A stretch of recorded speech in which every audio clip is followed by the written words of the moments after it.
خۆشەویستان ئەمەی دەبینن قەبری تازەیە، گۆڕی تازەیە. پێغەمبەری خوا صلی الله عليه وسلم بەلای گۆڕێکی تازەدا تێپەڕی فبمن صاحب هذا القبر، ئەم قەبرە تازە، ئەم کەسە کە تازە نێژراوە کێیە؟ وتیان فڵان کەسی کوڕی فڵان کەسە. پێغەمبەری خوا صلی الله عليه وسلم فەرمووی دوور کات نوێژ کە لای ئێوە شتێکی زۆر ئاساییە، لای خاوەنی ئەم قەبرە لە هەموو دنیای ئێوە خۆشەویستە. هەموو دنیا لای ئینسانێکی مردوو کە تازە مردووە بەقەت دوور کات نوێژی سنت خێر و پاداشتی نییە و قیمەتیشی لە لای ئینسانە.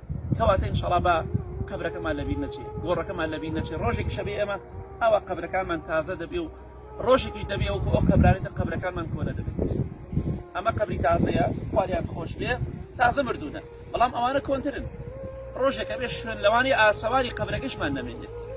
کەواتە بە ئاگامان لە خۆمان بێ قەبر و قیامەتی خۆمان نەدۆڕێنین، بەخوا دایک بین، باوک بین، هەر دەمرین.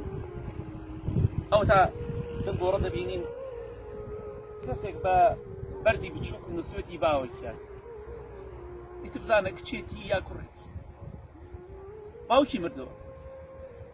ئێمەش باوکمان دەمرێ، خۆشمان باوکین دەمرین، وە کاتێکیش کە خۆمان دایکین دەمرین. چەند ڕۆژێک لەوانەی خەڵکی باوەکیان و دایکیانمان بۆ بکەن، بەڵام خۆ دوایی لەبیر دەکرین.